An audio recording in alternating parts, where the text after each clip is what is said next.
vasto e repleto de ensinamentos milenares.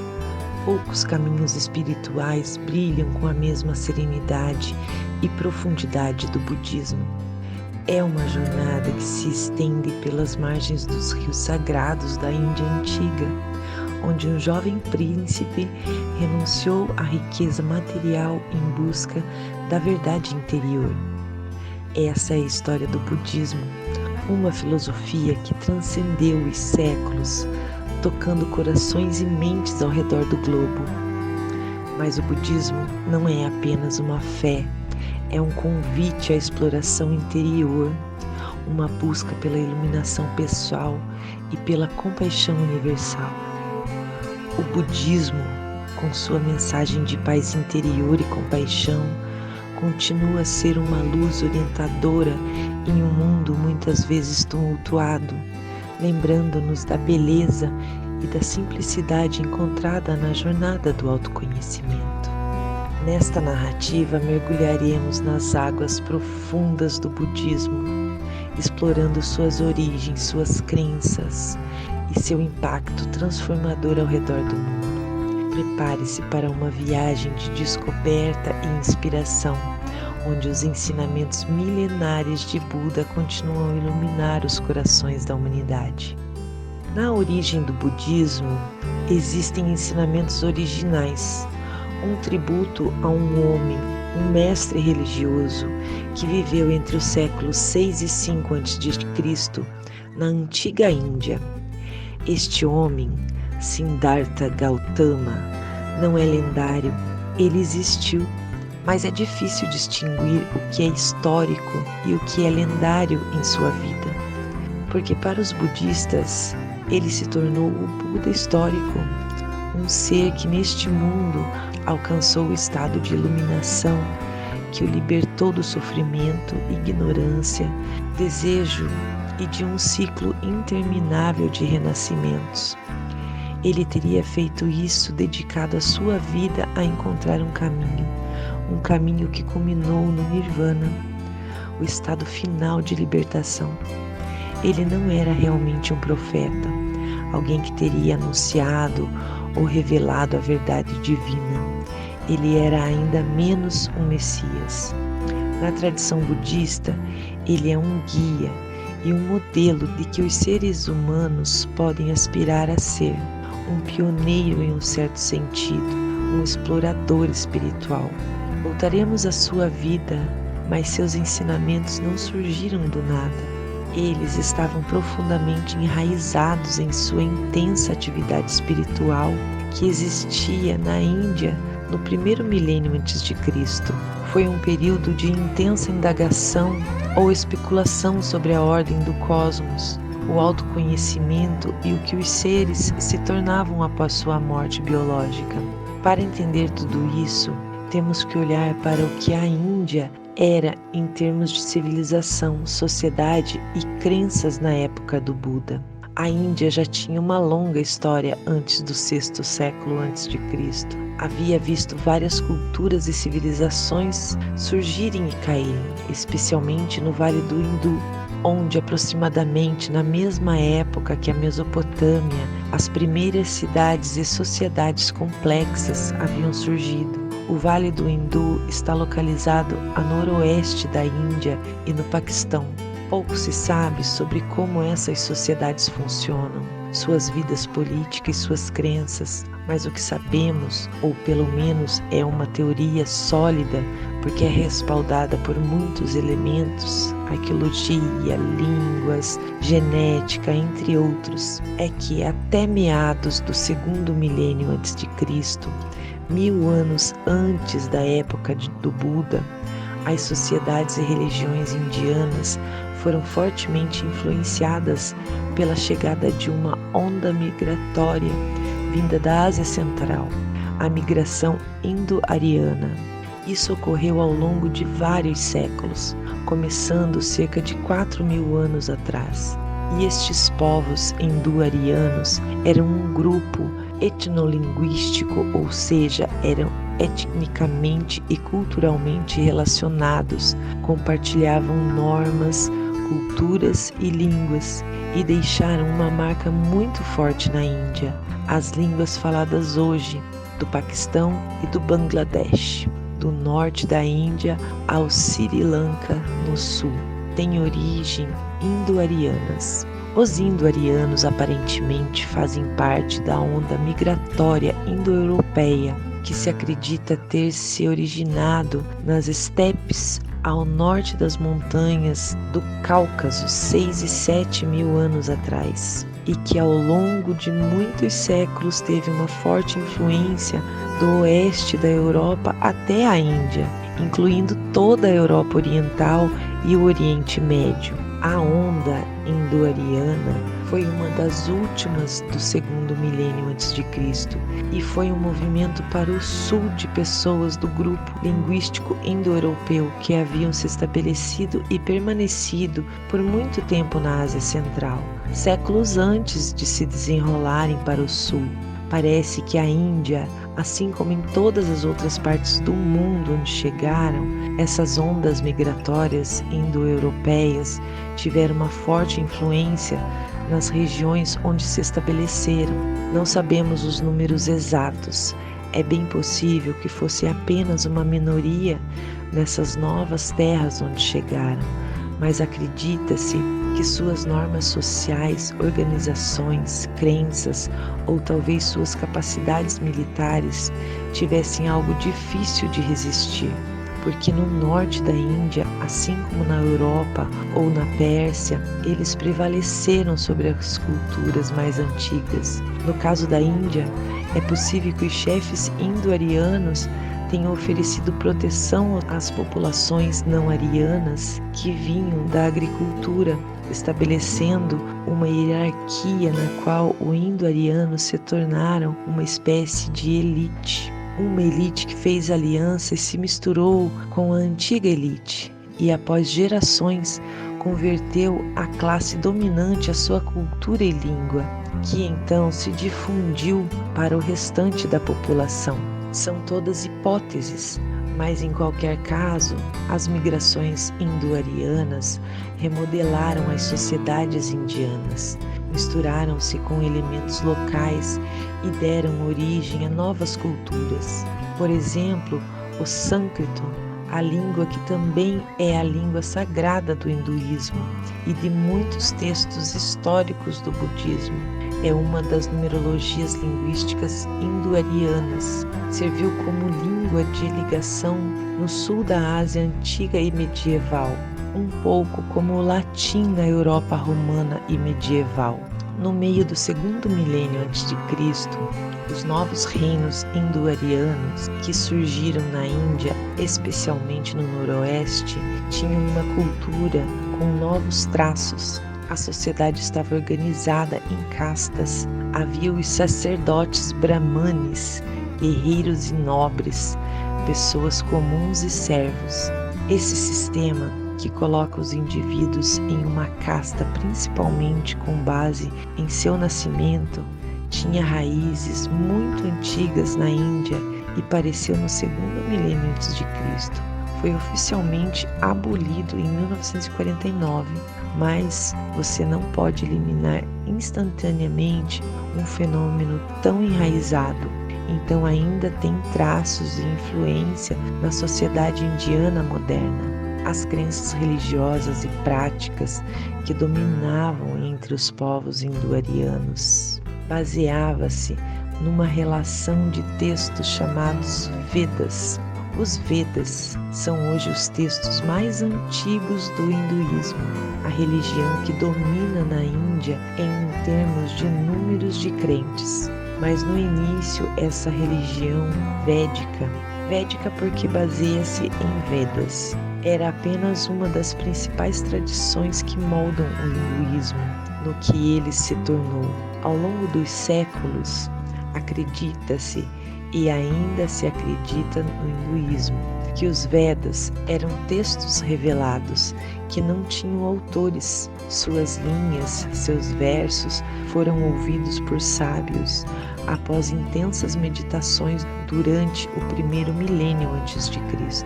essa religião védica histórica evoluiu para outro culto chamado Brahmanismo. O Brahmanismo incluía outros textos além dos Vedas originais e dava um papel central à classe sacerdotal da sociedade, a casta dos Brahmanes. No Ocidente, historicamente, o Brahmanismo tornou-se um nome para o hinduísmo nos séculos XVIII e XIX. As duas palavras eram usadas de forma intercambiável, mas a religião que historiadores chamam de Brahmanismo tem diferenças marcantes com o hinduísmo moderno. É apenas uma de suas principais inspirações. Agora, ao longo de mais de um milênio, desde o meio do segundo milênio até o meio do primeiro milênio a.C., o tempo do Buda, essa religião védica histórica passou por muitas mudanças e a introdução de novos conceitos. Os primeiros textos, os primeiros Vedas, mencionavam a crença em uma vida após a morte, um lugar ou outra dimensão para onde pessoas, ou melhor, seus espíritos ou suas almas iam após a vida terrena.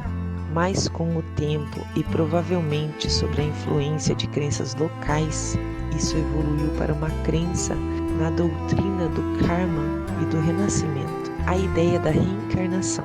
O termo karma é popular, mas o que é exatamente o karma? Karma é uma palavra em sânscrito que significa trabalho ou feito. Boas ações, bons feitos contribuíam para um bom karma. E o conceito de karma está intimamente associado à ideia de renascimento em muitas religiões indianas, incluindo o budismo, o hinduísmo ou o sikhismo. Karma bom ou ruim no presente afetará o futuro de alguém nesta vida, bem como a natureza e a qualidade das vidas futuras. É menos conhecido que o karma, mas talvez você já tenha ouvido o termo Samsara, outra palavra em sânscrito que significa mundo. O Samsara nomeia a crença na ciclicidade de toda a vida e toda a existência, crença de que toda a vida passa por um ciclo de morte e renascimento em nosso mundo, não em outro mundo, em uma vida após a morte.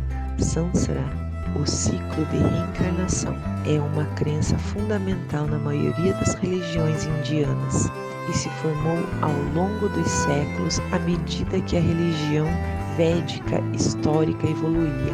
Quando o Buda histórico nasceu, o conceito de karma, de samsara, a existência dos Vedas como escrituras religiosas, todos esses eram muito difundidos na sociedade indiana onde ele viveu.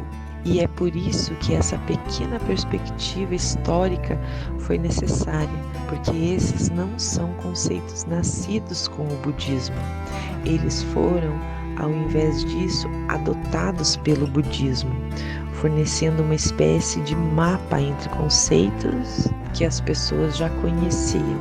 Mas no sexto século a.C., o brahmanismo não era o único aspecto da atividade religiosa ou espiritual na Índia.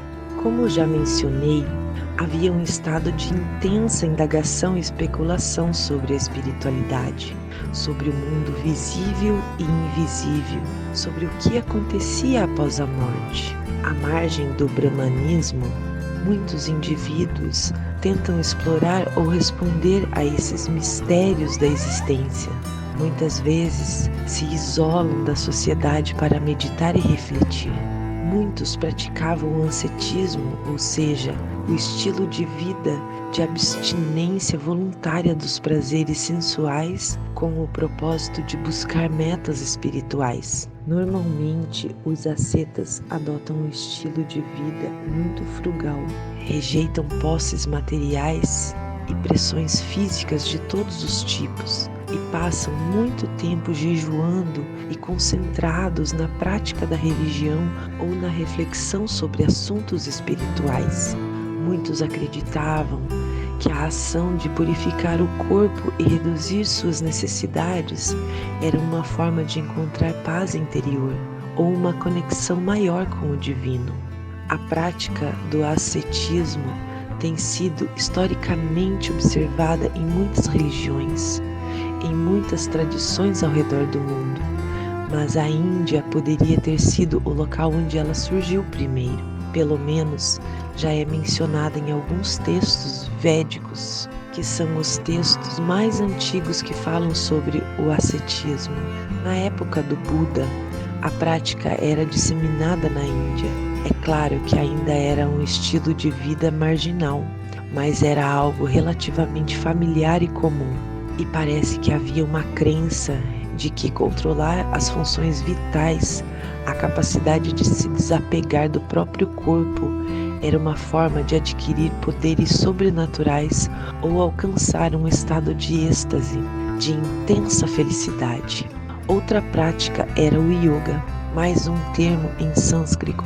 O yoga também era antigo no sexto século a.C., já mencionado há muito tempo nos Vedas, mas havia se tornado cada vez mais popular entre os ascetas. Eles acreditavam que praticar uma variedade de técnicas, em particular exercícios físicos e mentais, era uma forma de fortalecer a mente e se conectar com o divino.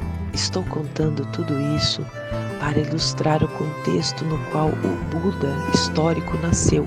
O fato de que uma série de conceitos como karma ou samsara havia surgido da evolução e da mistura de todas essas influências indo-arianas e indígenas, e que também havia uma série de práticas religiosas e espirituais que se tornaram difundidas. Também era uma época, no sexto ou quinto século a.C., de busca espiritual intensa, poderíamos dizer para muitas pessoas, e provavelmente mais do que no mesmo período em outras partes do mundo, como na China ou no mundo mediterrâneo, onde a espiritualidade, as crenças divinas eram a razão única mais importante para viver ou o objetivo mais importante. Então, agora que temos o contexto em mente, vamos falar sobre a vida e as conquistas de Siddhartha Gautama. É muito difícil distinguir fatos de alegações, então vamos nos concentrar na figura histórica. Ele era um homem real? A resposta é muito provavelmente sim. Isso é o que quase todos os historiadores concordam, porque seus ensinamentos, seus seguidores, tudo isso deixou uma multiplicidade de traços. É mais difícil saber suas datas de nascimento e morte, por exemplo. A data tradicional para sua morte na tradição budista oriental na China, Japão ou Coreia é de 949 a.C., mais de 500 anos antes do que a maioria dos historiadores acreditava há um século. O consenso era de que ele nasceu e viveu no sexto século a.C., mas agora é mais durante o quinto século a.C.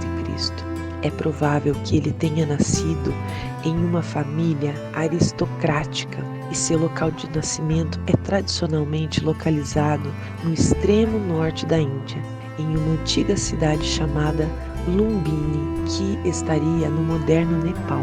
Há um consenso sobre o fato de que ele viajou para vários lugares no norte da Índia ao longo de sua vida, e de acordo com todas as várias tradições, ele passou por uma sequência de estágios.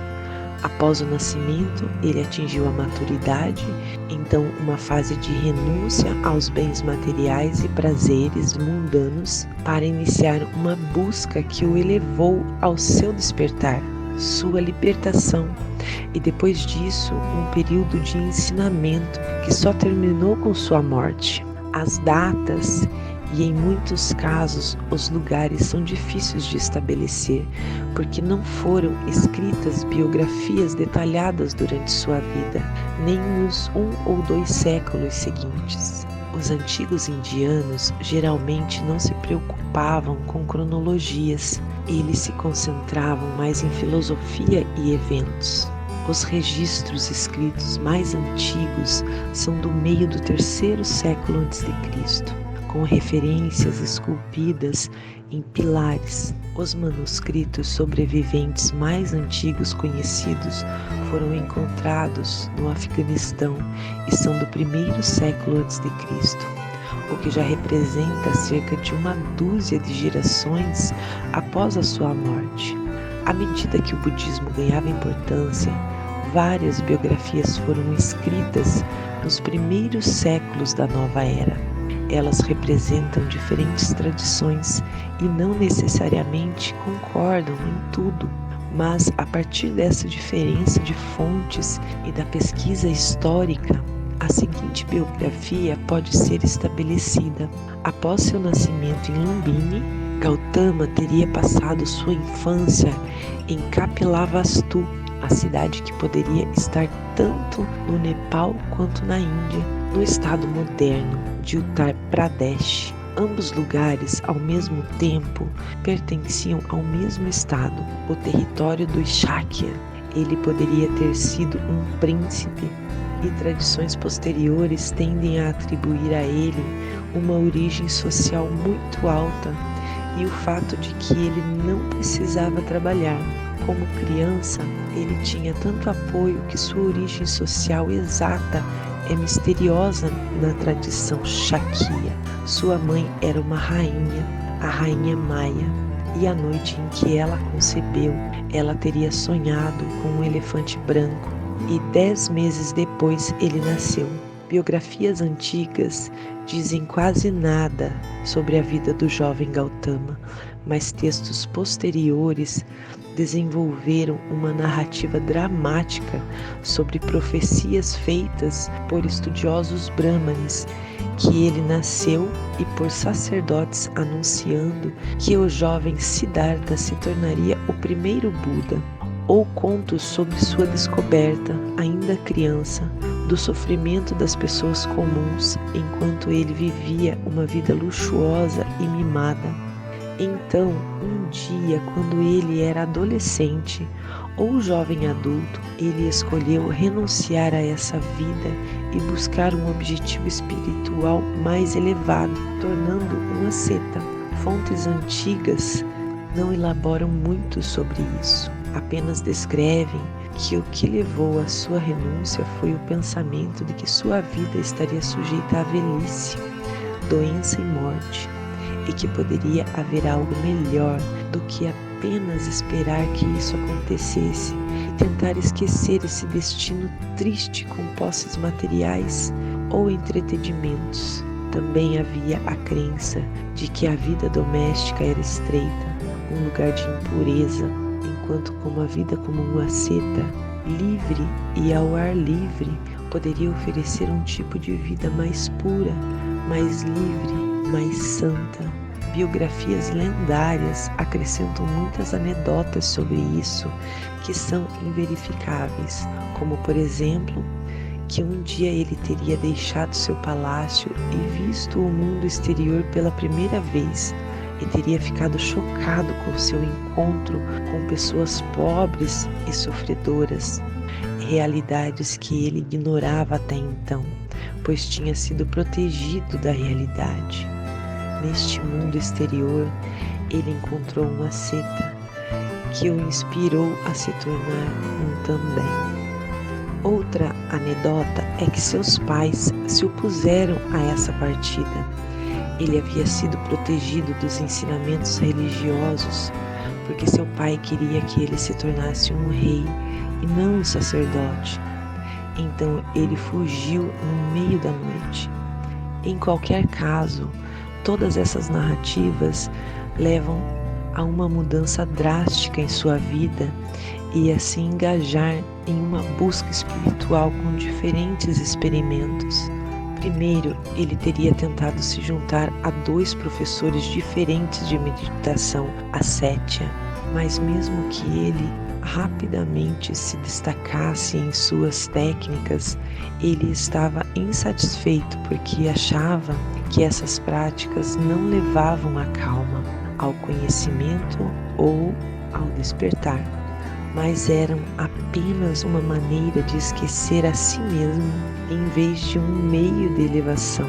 E assim Ele entrou em uma fase de práticas ascéticas extremas, reduzindo drasticamente sua ingestão de alimentos e impondo um controle mental vigoroso e formas de controle de respiração sobre si mesmo. Os textos relatam que ele ficou tão magro, tão emacido, que seus ossos eram visíveis através de sua pele. Essa prática extrema e o consequente declínio de seu corpo levaram a uma elevação de que o caminho correto para o despertar não estava nos extremos, nem na indulgência própria, nem na autotransformação, mas sim entre eles, no caminho do meio, um caminho de moderação. Sua noção de caminho do meio é muito importante para os budistas de todas as tradições na compreensão dos ensinamentos de Buda. Primeiro, porque define uma prática espiritual que evita os extremos, nenhum ascetismo exagerado, visto como uma busca total pela perfeição que pode muito bem ser inspirada pelo egoísmo ou por uma pessoa masoquista.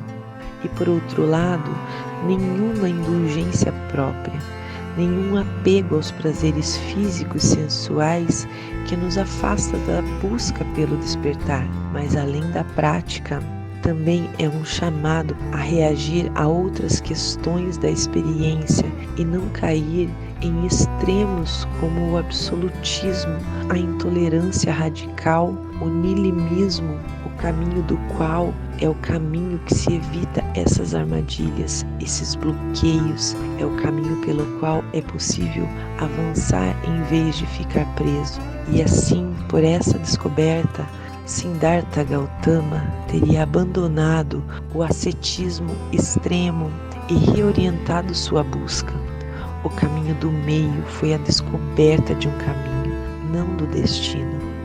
Então era hora de seguir esse caminho.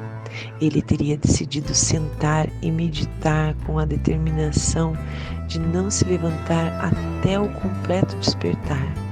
A lenda diz que ele teria se sentado sob uma árvore, uma figueira sagrada nativa da Índia, localizada no estado moderno de Bihar, na Índia. E é lá, após uma longa meditação chamada dhyana, que é traduzida como meditação, mas dhyana descreve o treinamento da mente, uma maneira de retirar a mente das respostas automáticas aos sentidos, de livrá-la de distrações para que possa aprender o mundo como ele realmente é. Essa dhyana, essa meditação, após um longo tempo, teria permitido que ele despertasse, ou seja, visse a verdadeira natureza da realidade, visse o mundo como ele é. Assim, o autor teria se tornado um Buda, um iluminado, ao contrário da maioria das pessoas que estão adormecidas para a verdadeira realidade, e com este despertar, ele teria alcançado a libertação também chamada de Nirvana. Nirvana é outra palavra em sânscrito e às vezes é entendida no Ocidente como um estado de plena e pacífica satisfação. Não é exatamente isso. É um estado de felicidade suprema, sim, de liberdade, mas também uma libertação do apego.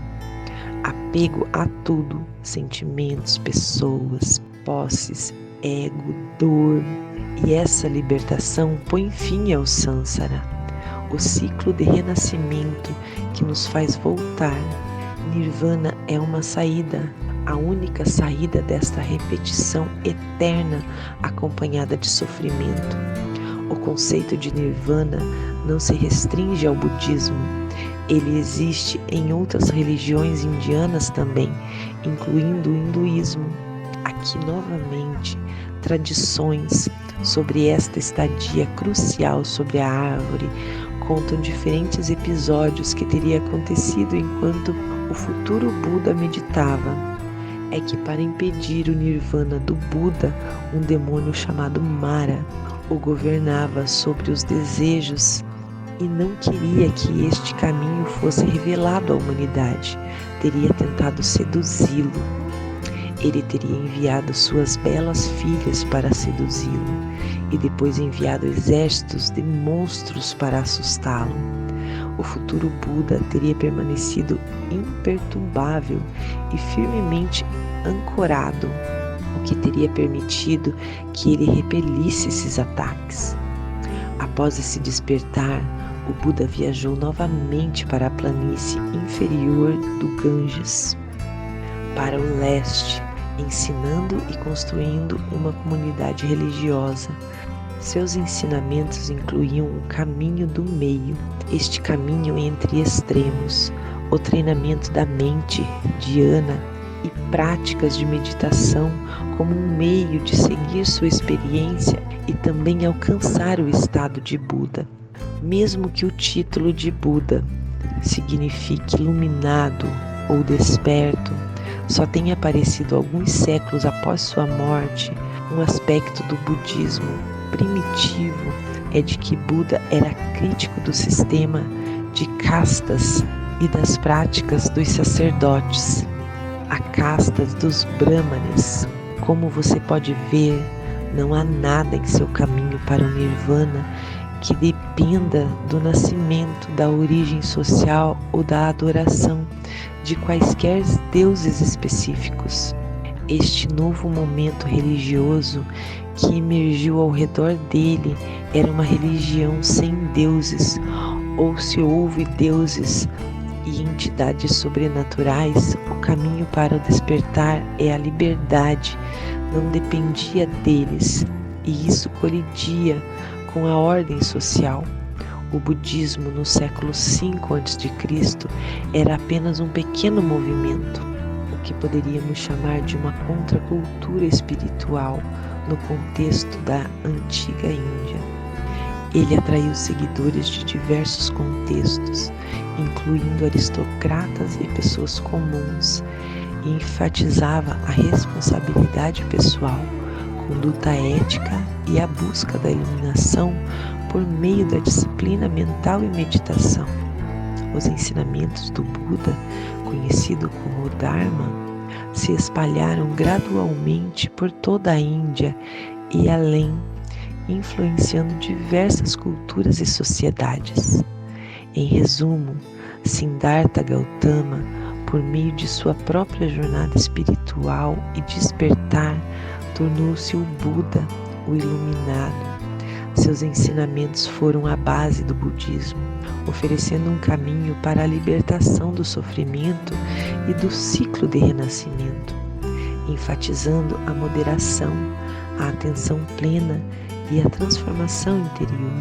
Sua mensagem ressoou com muitos que buscavam respostas para as questões fundamentais da vida, e com o tempo o budismo evoluiu para uma das principais religiões do mundo, moldando o cenário espiritual da Ásia e além. Apesar de ser frequentemente chamado de seita, sua doutrina poderia representar uma ameaça ao sistema dominado pelo Brahmas. Isso se tornava ainda mais evidente, pois era teoricamente atraente para as classes mais baixas. No brahmismo havia um panteão de deuses, muitos dos quais foram absolvidos pelo hinduísmo. O caminho para obter favores nesta vida e nas futuras era adotar esses deuses, uma prática que passava exclusivamente pela casta dos Brahmanes. Portanto, havia uma conexão profunda entre religião, ordem social e política. Embora o budismo não atacasse diretamente tudo isso, era disruptivo, considerando essas diferenças. Havia algo disso no sucesso do cristianismo primitivo, dentro do Império Romano e além, uma religião aberta a todos, que prometia um caminho para a salvação, independente da origem social ou da riqueza, uma promessa de aliviar ou suprimir o sofrimento dos pobres, um sistema que proclamava a igualdade entre todos os homens. Isso era atraente para muitos. No entanto, assim como o cristianismo, o budismo se espalhou lentamente na Índia, inicialmente coexistindo com outras religiões ou tradições, especialmente o antigo hinduísmo ou o brahmismo tardio. No século III, o budismo se beneficiou da conversão de vários monarcas. A Índia estava politicamente fragmentada e houve um tempo em que o alcance do budismo cobria toda a Índia. No entanto, no século seguinte, perdeu o apoio político. Mais tarde, houve a invasão muçulmana do norte da Índia no século V a VII. O budismo não desapareceu completamente da Índia, mas foi fortemente reduzido e marginalizado lá. No exterior, no entanto, teve uma expansão notável e duradoura, adaptando-se e perdurando muito mais tempo em outros países asiáticos. Agora vamos dar uma olhada na disseminação histórica do budismo e nas diferentes tradições que surgiram a partir dele. O berço do budismo historicamente. O budismo fora da Índia foi o vale do rio Ganges, nordeste da Índia. De lá, a prática se espalhou em todas as direções, adquirindo presença em toda a Índia. Como eu disse antes, para o oeste, que hoje é o Paquistão e Afeganistão, para o norte, para a Ásia Central e ainda para o leste, para a China, a Indochina, Coreia, Japão e até partes da Indonésia, para o sudeste. Mas isso não ocorreu sem a diversificação de escolas e crenças, embora todas tenham mantido os mesmos conceitos fundamentais. Eu disse que a Índia e o budismo foi praticamente inteiramente limitado à Idade Média, mas permaneceu em Sri Lanka, ao sul da Índia, e houve outras regiões onde durou apenas alguns séculos. Foi o caso do oeste da Ásia Central e Paquistão, onde a expansão do budismo encontrou o Império de Alexandre o Grande. Uma vez que Alexandre conquistou o Império Persa, desse encontro resultou um sincretismo cultural, ou seja, uma síntese que é chamada de greco-budismo. É nessa área onde havia reinos liderados pelos gregos após o colapso do Império de Alexandre, que se sobrepuseram a regiões budistas e populações budistas. É nessa região que as primeiras estátuas do Buda foram feitas e elas têm uma influência grega distinta no século III a.C. Por um curto período de tempo, uma grande parte da Índia foi unificada e formou um único império, cujo governante era o imperador Ashoka, e ele promoveu o budismo, inclusive além de suas fronteiras, enviando monges budistas, especialmente para a Ásia Central. Seu império se estendia de Bangladesh, no leste do Afeganistão, a oeste, o que explica por que, mesmo que a crença budista na Ásia Central tenha quase desaparecido, essa parte do mundo tem algumas estátuas e monumentos budistas mais antigos. A arte resultante do coração greco-budista é única porque mistura influências indianas e gregas, mas o encontro cultural não se limpou à arte. Vários filósofos gregos entraram em contato com filósofos indianos e voltaram para a Grécia para fundar escolas de filosofia influenciadas por sua compreensão do budismo. Outra possível influência, e é muito especulativa por causa da falta de elementos para realmente prová-la, mas outra hipótese que alguns estudiosos observaram é a possível influência do pensamento budista no desenvolvimento inicial do cristianismo, não realmente na doutrina, mas nos conceitos morais que ele tem em comum. respeito à vida, respeito aos fracos, rejeição à violência, perdão aos pecados. Estes são traços do cristianismo que não estão todos presentes ou não são preeminentes da maioria das religiões mediterrâneas. Isso não significa que o budismo foi a influência que moldou o cristianismo. Isso seria um grande exagero e muitos outros fatores estavam em jogo na formação da mensagem cristã. Mas é verdade que havia algo semelhante nas mensagens do budismo primitivo e do cristianismo primitivo: o desprezo pela hierarquia social existente, pela riqueza ou pelo elogio aos pobres. Agora, tendo alcançado a Ásia Central, o budismo estava no meio da Rota da Seda, que ligava a China ao Mar Mediterrâneo. Como religião, não se expandiu mais a oeste, mas em direção a leste, em direção à China. A Rota da Seda foi uma das maneiras pelas quais o budismo viajou para a China no século IV e V. Outra forma foi através do Tibete, mas não exatamente com a mesma tradição.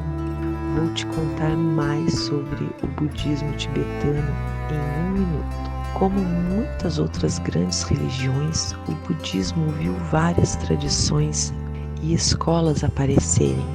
É difícil classificá-las porque talvez milhares de instituições diferentes com doutrinas ou perspectivas filosóficas diferentes tenham existido ou ainda existam no mundo budista. Mas a primeira distinção ampla pode ser feita entre duas principais tradições, Theravada e Mahayana. Ambas aceitam o conceito que discutimos anteriormente, o caminho do meio, o caminho para o Nirvana. As características de toda a existência e seres que chamam de 3 marcas da existência. A figura do Buda histórico, obviamente, mas ela tem suas diferenças. Theravada significa ensinamento dos mais velhos e é a forma dominante do budismo no Sri Lama e no Sudeste Asiático, incluindo Myanmar, Tailândia e Camboja. Theravada foca em uma coleção de textos que estão entre os mais antigos do budismo, e seus seguidores se veem como mais próximos das primeiras escolas budistas. A segunda principal tradição seria o Mahayana, que significa grande veículo e é proeminente do leste da Ásia. Muito disso deriva das tradições budistas chinesas. Mahayana domina na China, na Coreia, no Japão e no Vietnã. Essa tradição aceita textos posteriores e geralmente a existência de outros Budas posteriores que a tradição Theravada rejeita. A maioria dos budistas se coloca dentro do Theravada ou do Mahayana, mas essas duas categorias não refletem realmente a diversidade do mundo budista. Os estudiosos modernos acrescentam pelo menos uma distinção dentro do Mahayana, como uma categoria chamada Vajrayana, também conhecida como budismo tântrico ou esotérico, que é principalmente representado pelo budismo indo-tibetano. Esta tradição é prominente na região do Himalaia, incluindo o Tibete e Butão, bem como na Mongólia ao norte. Este ramo, que para muitos ocidentais é uma fase proeminente do budismo, porque todos conhecem o budismo tibetano e a figura de Dalai Lama enfatiza dos materiais tântricos budistas. O que significa tântrico? Este termo se tornou um pouco enganador em inglês, porque muitas pessoas agora o associam ao sexo. Isso se tornou uma coisa na cultura popular por causa dos ocultistas ocidentais do século XX que o apresentaram ao público americano e europeu como uma espécie de prática esotérica ao sexual. Mas isso não é o que o Tantra significa principalmente. Tantra é uma ampla gama de tradições esotéricas no sentido de secretas e misteriosas que se desenvolveram na Índia a partir do meio do primeiro milênio. Elas existem tanto no budismo quanto no hinduísmo. Para os budistas, os Tantras são textos que delineam as visões e práticas de seu sistema religioso.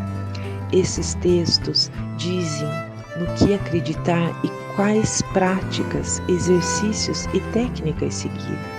Isso vai desde exercício de yoga até técnicas de meditação, até o uso de mantras, outro termo. Um mantra é uma palavra, uma sílaba ou um grupo de palavras, ou apenas um som que os praticantes acreditam ter poderes religiosos ou mágicos. Esta também é uma tradição antiga que apareceu muito antes do budismo.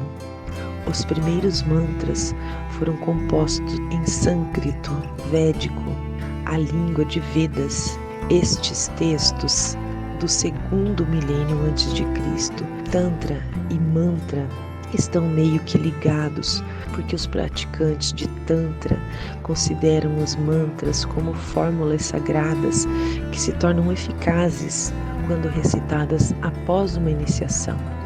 Os mantras podem ser aparentemente muito simples. Na sua forma mais básica, a sílaba serve como um mantra para algumas tradições hindus e budistas. Acredita-se que seja o primeiro som que originou na Terra. É um símbolo muito famoso escrito em sânscrito, que é um mantra muito curto, mas eles podem ser frases melódicas inteiras e acredita-se que guiem, revelem, apaziguem, expandam a percepção. Como você vê, os tantras budistas ou hindus não se tratam de uma espécie de mistura de yoga e sexo. É uma gama esotérica muito espiritual de práticas. O budismo tibetano, além de ser baseado em textos Mahayana, enfatiza o estudo dos tantras, o que o coloca em uma categoria separada. Agora, a China também foi um centro importante para a disseminação do budismo, porque é da China que ele continuou sua expansão para a Coreia, Japão ou Vietnã. Os cânones do budismo chinês foram escritos na língua chinesa clássica e não são considerados autoritativos no Theravada e na própria China. Novas escolas surgiram. Uma das mais famosas e bem-sucedidas foi o budismo Shan, que se espalhou no exterior e que conhecemos pelo seu nome japonês, budismo Zen. O Zen se baseia em diferentes fontes da tradição Mahayana e, em parte, foi uma relação contra a importância de aprender os textos e doutrinas. Em vez disso, enfatiza uma compreensão e prática mais diretas, autodomínio e prática da meditação, o insight na natureza da mente e das coisas, entender ou perceber o que realmente são e também a expansão desses insights na vida diária para o benefício dos outros. Então, inclui uma dimensão social também. A escola Shan foi influenciada pela filosofia taoísta, que era influente na China na época. Depois, o budismo também tem muitas escolas diferentes em cada país onde está presente. Outra diferença entre essas várias tradições, quer consideremos apenas as duas maiores, Theravada e Mahayana, ou consideremos mais, é que elas reconhecem um número diferente de Budas. O termo Buda geralmente se refere a Siddhartha Gautama, mas Buda é um título atribuído a seres que se tornaram completamente despertos. Então pode haver mais de um Buda. A tradição Theravada inclui contos de 29 Budas diferentes, 27 antes de Gautama, o único que espalhou seu ensinamento. Então, Gautama, ele mesmo é o número 28, e há uma profetização futura do 29º Buda. Os budistas Mahayana veneram inúmeros Budas que não estão incluídos nas tradições Theravada e são às vezes vistos como vivendo em outros reinos no budismo Vajrayana ou tibetano. Para simplificar, há ainda outros Budas, incluindo mulheres. A mais famosa Buda feminina é Tara. No mundo Mahayana, ela é considerada uma Bodhisattva, ou seja, ainda não uma Buda, mas uma pessoa que está no caminho em direção ao despertar. No budismo tibetano, ela é uma Buda e quase uma divindade, que é venerada para entender melhor ou desenvolver certas qualidades, como a compaixão.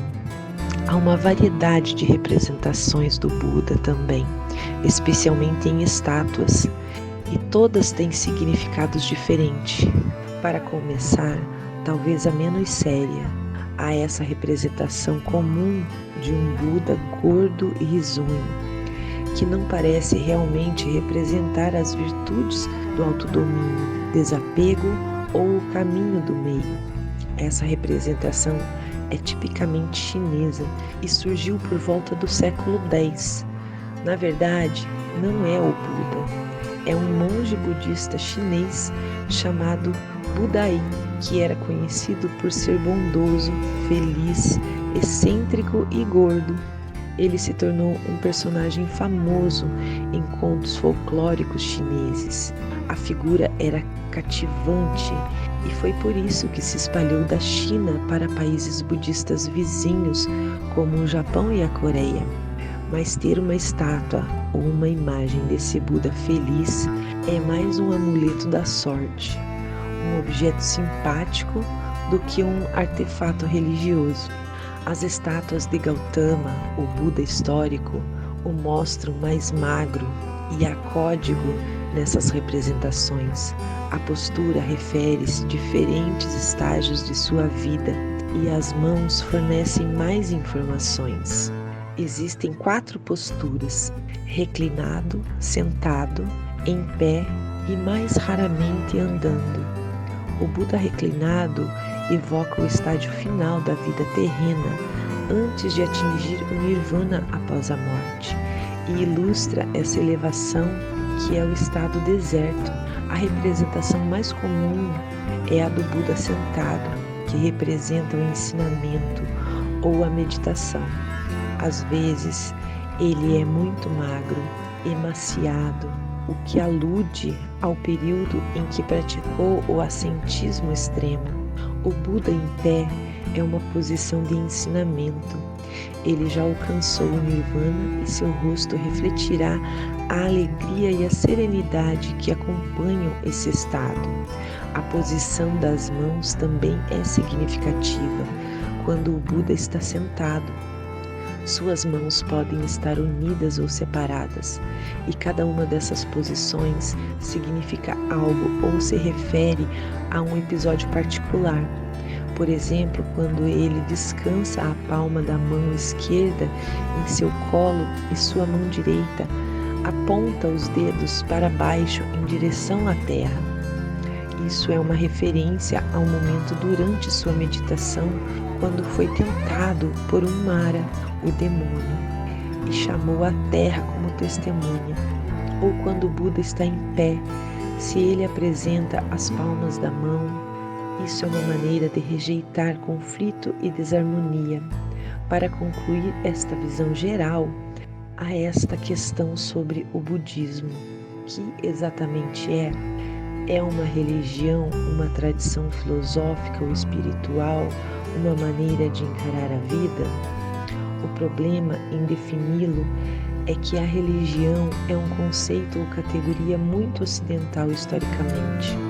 É conveniente porque quando falamos de religião ou religiões, imediatamente entendemos que se trata de um sistema de crenças, visões de mundo, textos, rituais, organizações e também valores morais. Mas essa necessidade de distinguir e nomear esse sistema como entidades separadas, como religiões diferentes, não está presente em todos os lugares. Fora das línguas ocidentais, geralmente não há tradução para a palavra religião. Tudo depende do ângulo que adotamos para definir o mundo. A palavra religião vem do latim religio, e a palavra religion apareceu na Idade Média, no antigo francês e anglo-normando. Seu significado inicial em latim, ou quando apareceu em línguas europeias, não era exatamente o significado moderno. Significava respeito pelo senso de correto, pelo que é sagrado, diferente aos deuses, ou, depois que o cristianismo substituiu os deuses romanos, reverencia a Deus. Portanto, nesse sentido, a religião não é uma escolha dentre diferentes crenças, é algo que você tem ou não tem. Não era usado no plural.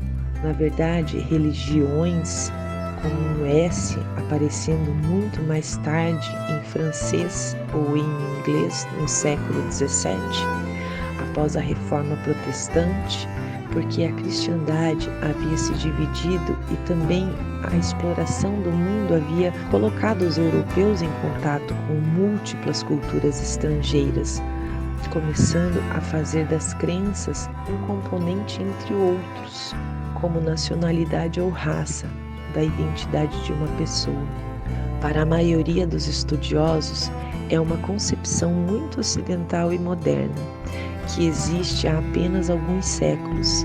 Em outras culturas mundiais, parece que não havia necessidade de distinguir, se separar a vida cotidiana do sagrado, nem de supor que o sistema de crenças é uma escolha que o indivíduo faz. Mesmo até o século XIX, os judeus, por exemplo, não chamavam sua religião de judaísmo. Eles tinham uma cultura ancestral e uma identidade étnica que não eram duas categorias diferentes. A categoria do judaísmo como uma religião, como seus textos, sua moralidade, suas tradições, seus rituais, não era percebida como tal. Era simplesmente a cultura ancestral e os direitos naturais seguidos pelos judeus.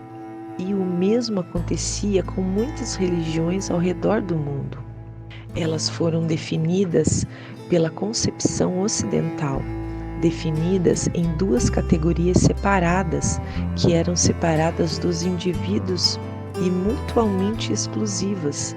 Os termos budismo, hinduísmo ou taoísmo entram nas línguas ocidentais no século XVIII e XIX apenas. É muito referente, mas parece que em toda a América pré-colombiana, na maior parte da África e na maior parte da Ásia, não havia interesse em separar diferentes sistemas de crenças em religiões. Nem mesmo havia uma palavra para religião. Apenas para dar um exemplo, os japoneses descobriram a palavra e o conceito de religião em meados do século XIX, quando navios de guerra americanos apareceram na costa deles e forçaram seu governo a assinar um tratado que exigiam, entre outras coisas, liberdade religiosa. A ideia de que isso poderia ser opcional ou que eles mesmos tinham uma religião era alienígena para os japoneses na época. Então, se optarmos por definir religião como a crença ou a adoração do poder divino, de Deus ou dos deuses, o budismo não pode ser uma religião. Ele não necessita ou se refere à adoração de nenhum poder sobrenatural. Há figuras místicas reverenciadas no budismo, mas não há um panteão ou um único Deus. Em teoria, uma pessoa poderia ser budista e também praticar uma religião diferente, mas não é tão simples, porque se aceitarmos a religião como um conceito a outras religiões, provavelmente entrarão em conflito com algumas das crenças do budismo. A reencarnação, a possibilidade de encontrar um caminho para a salvação sem interferência divina, estes não são conceitos aceitáveis para muitos outros sistemas de crenças no mundo. Agora, se considerarmos a religião como um fenômeno social, uma comunidade de crentes que compartilham ritos e práticas, que tem um clero, uma organização, então o budismo é uma religião. Ele tem um impacto nos praticantes e em suas interações sociais, os mantém ocupados, define sua identidade e ajuda a satisfazer sua necessidade de espiritualidade. É por isso que não há uma resposta clara para a pergunta: o budismo é uma religião? Isso depende de como queremos definir religião. Não há consenso acadêmico sobre isso, e é aceitável vê-lo tanto como uma religião como uma prática filosófica espiritual. Isso foi apenas uma visão geral, e há muito mais para aprender sobre o budismo e as religiões indianas. Espero que isso desperte sua curiosidade para aprender mais. Chegamos ao fim de nossa exploração por hoje. Até o próximo vídeo.